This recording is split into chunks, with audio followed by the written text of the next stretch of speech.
What is encapsulation, इसके benefits क्या हैं, कहाँ और कैसे इसका यूज होता है, इन्हीं सब क्वेश्चंस के आंसर मैं बहुत ही सिंपल लैंग्वेज में इस वीडियो में एक्सप्लेन करूंगा। So let's get started.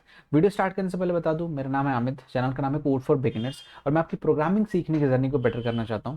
So subscribe button पर क्लिक कर लीजिए और साथ में बेल आइकन को भी दबा दीजिएगा। सबसे पहला क्वेश्चन जो हमारे सामने निकल के आता है वो है व्हाट इज इनकैप्सुलेशन। अगर हम लिटरल मीनिंग पे जाएं तो इनकैप्सुलेशन का सीधा सीधा मतलब होता है the action of enclosing something in a capsule और अ कंटेनर। जैसे हम इसे कंपेयर करते हैं प्रोग्रामिंग वर्ल्ड से, ये समथिंग कन्वर्ट हो जाता है वेरिएबल, स्टेट और मेथड के फॉर्म में, और कंटेनर जो होता है वो क्लास और कंपोनेंट बन जाता है। अगर हम इन दोनों को एक टेक्निकल वर्ड में पुट करें तो जो सिंपल डेफिनेशन निकल के आती है इनकैप्सुलेशन की वो है, इनकैप्सुलेशन एक तरीका है डेटा और मेथड्स को कंबाइन करने का एक सिंगल यूनिट और कंपोनेंट में। ये मेथड्स क्या होते हैं? ये मेथड्स वो हैं जो कि इन डेटा पे ऑपरेट करते हैं।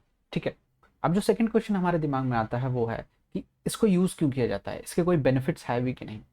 सो इनकैप्सुलेशन के बहुत सारे बेनिफिट हैं डिफरेंट डिफरेंट यूज केसेस में। One of the benefit data heading के बारे में बात करते हैं। ठीक है, सपोज आपने क्लास बनाया है यूजर, उसमें आपने एक वेरिएबल लिया यूजर नेम।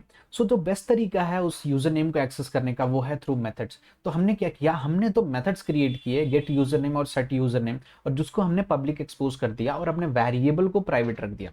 तो यहाँ पे क्या हुआ कि हमने इनकैप्सुलेशन का यूज किया है। अगर आप पीछे वीडियो स्किप नहीं किए होंगे तो आपको पता होगा कि हमने यहाँ पे क्या किया, मेथड्स और डेटा को कंबाइन कर दिया एक जगह पे, और वो जो मेथड्स क्या है वो डेटा पे ऑपरेट कर रहा है। ठीक है, सेकंड बेनिफिट जो इस वीडियो में मैं एक्सप्लेन करने वाला हूँ वो है मोर फ्लेक्सिबिलिटी प्रोवाइड करना। वो कैसे करता है, सेम एग्जाम्पल से समझते हैं।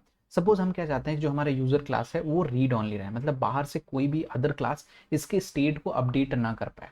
तो इसके लिए हमें सिंपल क्या करना है कि हमें वही मेथड्स एक्सपोज करने हैं जो कि इसके स्टेट को रीड कर रहा हो, अपडेट नहीं। बस सिंपली इतना करने से हमारा क्लास क्या हुआ कि रीड ओनली बन गया। ऐसा ही बहुत सारे बेनिफिट इनकैप्सुलेशन प्रोवाइड करता है डिफरेंट डिफरेंट यूज केसेस में। जैसे कि ये ज़्यादा कंट्रोल देता है आपको किसी क्लास और कंपोनेंट जो आपने क्रिएट किया है। ये किसी भी नए रिक्वायरमेंट को अडाप्ट करने में बहुत ज़्यादा हेल्प करता है। बात करते हैं इनकैप्सुलेशन का यूज़ कहाँ और कैसे होता है। इसको एक अनदर एग्जाम्पल से समझते हैं। सपोज आप एक डेवलपर हैं, आपके पास एक क्लाइंट आता है जिसको कि एक लाइब्रेरी चाहिए जिससे कि कोई भी यूज़र अपने बैंक अकाउंट डिटेल्स को फेच कर सकता है। तो आपने क्या किया, आपने क्लास क्रिएट किया अकाउंट, जिसमें कि डिफरेंट एट्रीब्यूट्स दिए, account name, account balance, account holder name etcetera. तो और आपका जो क्लास है वो क्या कर सकता है कि वो बैंक के डेटाबेस से कनेक्ट करके डिटेल्स फेच कर सकता है। अब आपने क्या किया कि आपने जो भी क्लास बनाया था उसको कंपाइल किया और लाइब्रेरी बना दी।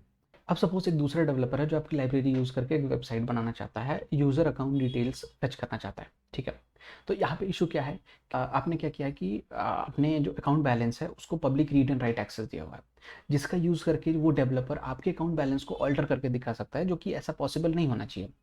ये एक इंटरनल एक्शन है, जो अकाउंट बैलेंस है वो इंटरनली अपडेट होना चाहिए आफ्टर डेटाबेस से रिस्पॉन्स मिलने के बाद। सो यहाँ पे हम इनकैप्सुलेशन का यूज़ कर सकते हैं। इनकैप्सुलेशन का यूज़ कैसे होगा, हम सिंपली उस वेरिएबल को रीड ऑनली बना देंगे, उसको प्राइवेट कर देंगे, और अगर उसको अपडेट करना है तो वो मेथड के थ्रू अपडेट होगा जो कि इंटरनली अपडेट होगा, आउटर से बाहर से कोई भी उसको अपडेट ना कर पाए। ये हमारा इनकैप्सुलेशन हो गया। अगर मैं बहुत ही सिंपल वर्ड में एक्सप्लेन करूँ तो ऑब्जेक्ट ओरिएंटेड प्रोग्रामिंग को हम बहुत ही रियल वर्ड से रिलेट करते हैं। ऑब्जेक्ट को पता होना चाहिए कि उससे क्या काम करवाया जा रहा है, उसके ऊपर एक प्रोटेक्टिव लेयर होनी चाहिए जिससे वो अनवांटेड चीज़ें नेग्लेक्ट कर पाए। ऐसा ना हो कि आप उसके कोर को ही बदल दें, नहीं तो वो ब्रेक कर जाएगा। और भी बहुत सारे रियल वर्ल्ड एग्जांपल हैं जिससे कि आप इनकैप्सुलेशन और उसके इंपॉर्टेंस को रिलेट कर सकते हैं। अगर आपके मन में भी ऐसा कोई एग्जांपल्स हो आप मुझे कमेंट करके बता सकते हैं। इस वीडियो में बस इतना ही। Thank you.